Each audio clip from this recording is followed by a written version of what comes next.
We're talking today about prioritizing our breathing by prioritizing exercise. We know that exercise is so good for us. It's good for our mental health and it's good for our physical health, and it's great for your lungs too. So, why do we find that exercise can be so difficult to keep up with and to keep doing on a regular basis? I'm somebody who likes exercise. I like to move. I've learned over time that when I move more and when I'm more active, I'm happier, I feel better, and I feel better about my body too. So I personally do have a lot of motivation to keep moving and keep active.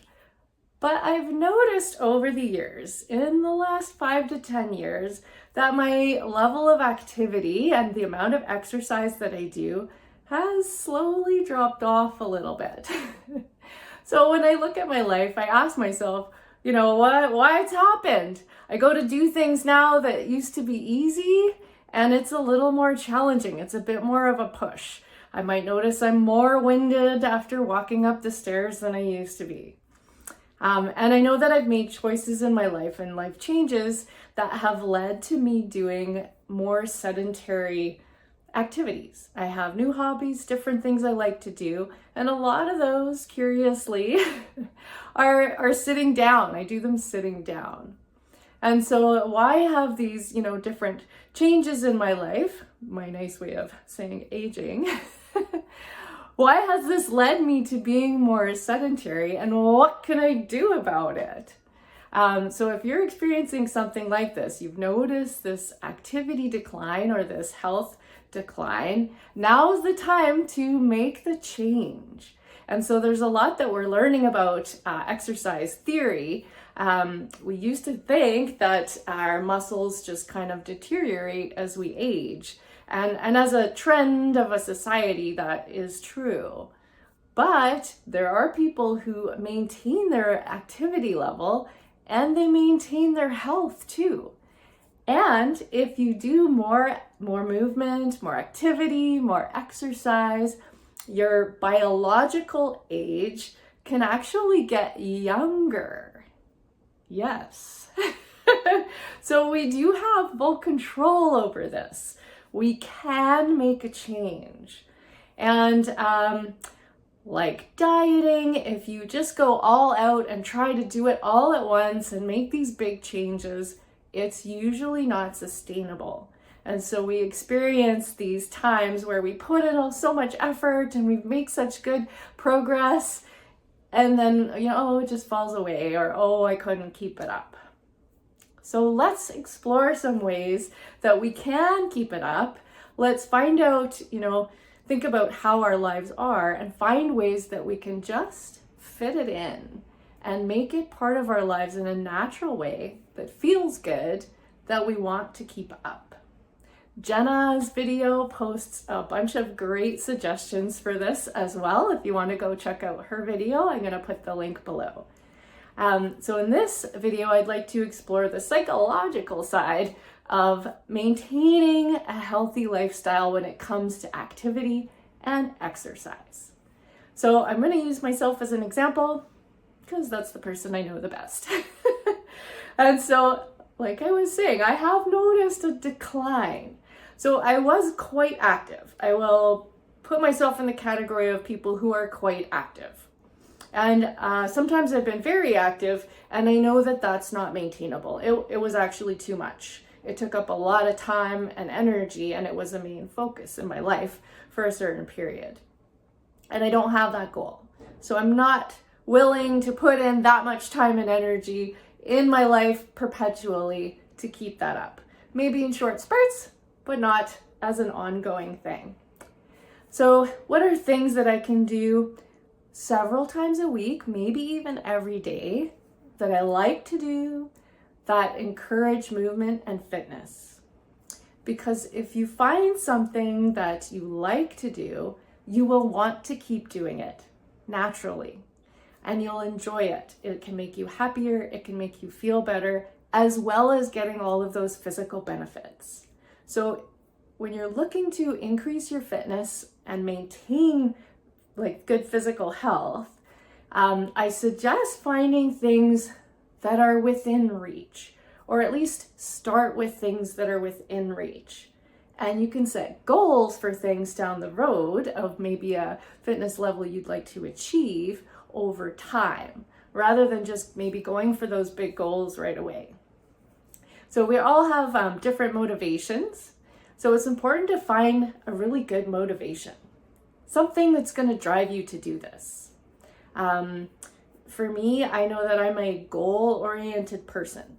So if somebody sets a challenge in front of me, like this dangling carrot, and it's something that I buy into, that I'm like, yeah, I want to do that, or I want to achieve that, then I will put in effort to do it, because I don't want to disappoint myself.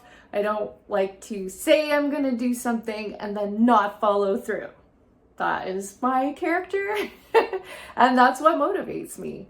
So part of that for me is telling people what my goals are. So for example, I like to run. Running is beyond a lot of people, so I'm just using this example because that's how it works for me. So I like to run, and maybe there are events coming up, and if I sign up for an event, I will generally do some training towards that event. And so I know that it's coming, there's a date, there's a specific distance or time that I want to achieve, and I know it's coming, and so I will actually make the effort to do it. And then I get a reward as well, because when I go and do the thing, I feel good about having achieved that. I know that I put some work in there. I gained some fitness that I wouldn't have otherwise. And then I feel that reward. So that is a pretty simple example. It doesn't need to be so explicit though. Sometimes maybe your example has to do with other people in your life and spending time with them. So it can be super fun to go hang out with friends and family and do things outdoors. But if you are quite sedentary, maybe you're using oxygen, maybe walking long distances is a challenge, and you hold yourself back. And so you just tend maybe not to do all of these things. And then that can lead to isolation and decreased fitness over time because you're not going out and doing these things. So set goals that are meaningful for you. So maybe there's an event coming up, somebody's graduation or a wedding or a sporting activity or a sporting event that you want to go and see. So set the goals to do those things and figure out, what's the minimum amount of stuff I need to be able to do it? And then what are the nice to have things I would need to do it? And I do that the same with my running. So what's the minimal amount of training I need to just be able to complete the thing? And then what would I actually really like to do to achieve, some better result?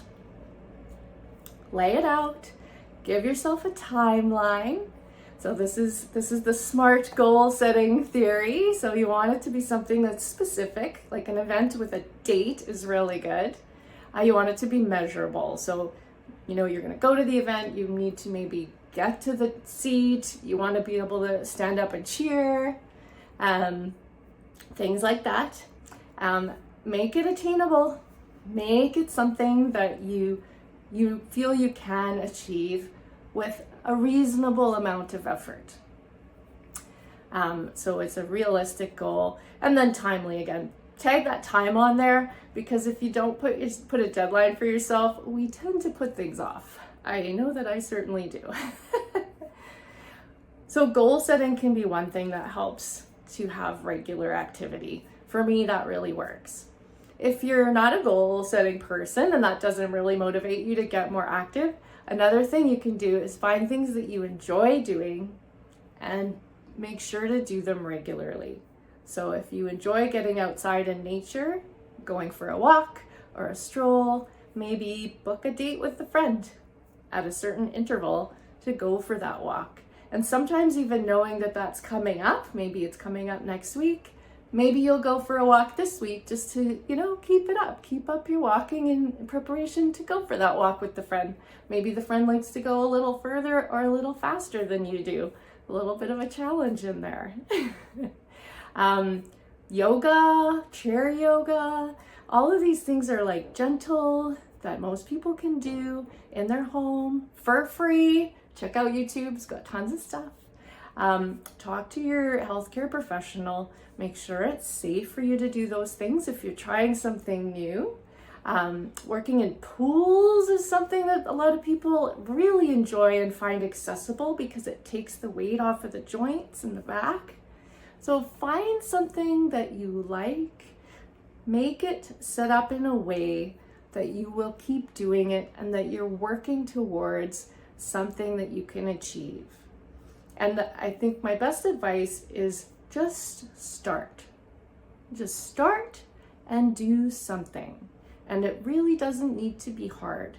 If the goals are too hard or the task is too hard, we usually don't keep it up.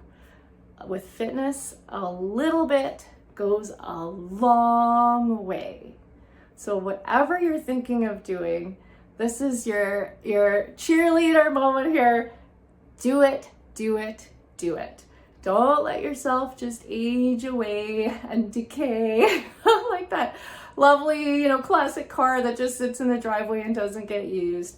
If you use it, it will keep working. Our bodies are the same way. So I encourage you to find something that feels right for you and make that life change. Commit to it. Know that the benefits are there and just do it. Let us know below what that thing is that you've decided to take on. Happy exercising!